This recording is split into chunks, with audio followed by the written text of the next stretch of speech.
Everybody want to be a bodybuilder, but don't nobody want to lift no heavy ass weight. Conventional wisdom has us convinced that high reps and light weights builds muscle endurance and makes little contribution to gains in muscle mass. Heavier weights in the low to moderate rep range, on the other hand, has long been accepted as the best way to maximize muscle growth. In fact, many of you are probably familiar with simplified charts like these, showing that moderate to heavy loads leads to greater hypertrophy and strength, whereas lighter loads leads to more muscular endurance with less contribution to hypertrophy. So based on this, it may seem that heavier loads is a way to go in terms of hypertrophy, but to determine whether this is a valid perspective or not, in this video we'll cover the research behind the use of heavy weights versus light weights and which is more optimal in terms of muscle growth. So let's start by quickly covering the research behind it, which is pretty clear cut. A lot of the initial findings regarding this topic was done by Stuart Phillips and his colleagues. In their 2012 study, they gathered 18 male subjects to train their legs on the leg extension machine 3 times a week for 10 weeks, with one group using 30% of their 1 rep max for 30 to 40 reps and the other group using 80% of their 1 rep max for 10 to 12 reps. The result, as seen in this graph, quadriceps muscle growth was nearly identical in both the lightweight and heavyweight groups. But although this was a novel finding at the time, it attracted a lot of criticism, most notably because it used untrained beginners as subjects who often grow no matter what they do. So in response, Phillips and his team performed a similar study in 2016, but this time using 49 men with an average of 4 years lifting experience, and a similar protocol as a previous study, but this time using a whole body resistance training program. But surprisingly, once again the results showed that load did not dictate hypertrophy, meaning that both light weights and heavy weights elicited equal amounts of muscle growth. In addition, both protocols led to similar increases in type 1 and type 2 fiber growth, which are typically believed to be load dependent. After this study, several studies and a large meta-analysis have been done on the topic, with all concluding the same result. Light weights and heavy weights lead to similar muscle growth when volume is equated for and sets are taken close to failure. So based on this, it might seem as if lifting light weights is equally as beneficial as heavy weights. However, there's a couple things to consider. One,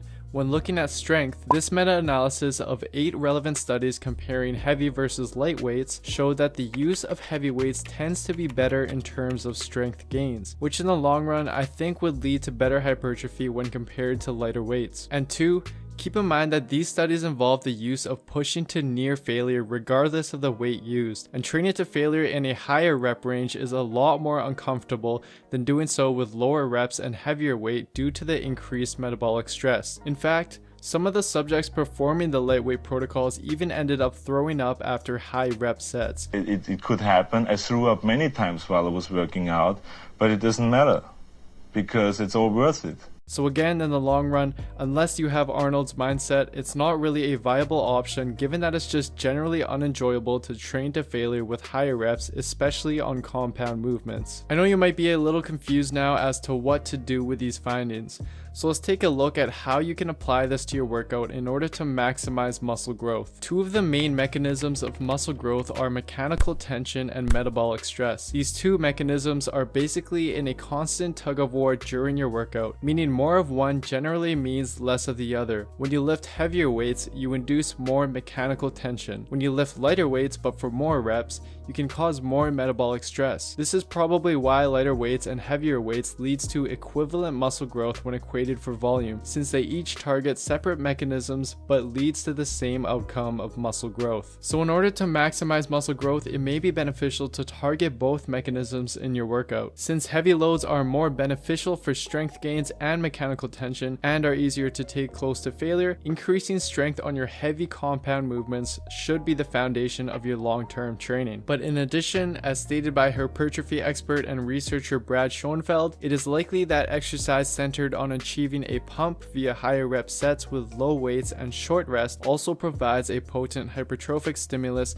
that is synergistic to heavy compound lifting. Therefore, you should also consider utilizing higher reps with lower weights in your accessory movements after your heavier sets on compound movements are done, as this will enable you to take advantage of the multiple pathways involved with muscle hypertrophy. Some ways to achieve this are through the use of drop sets, reverse pyramid training, or also including a couple sets of 25 to 40 reps to near failure towards the end of your workout. But let's take a look at a more in-depth example of how you can apply this to your workout. For example, let's say you're doing the following chest workout. The first two compound movements should utilize heavy weight in the moderate rep range, and a focus should be placed on getting stronger with these movements. This will cover the mechanical tension mechanism of muscle growth in this workout. And then to cover the metabolic stress mechanism of muscle growth in this workout, you can add a few drop sets into your last set of flat dumbbell press.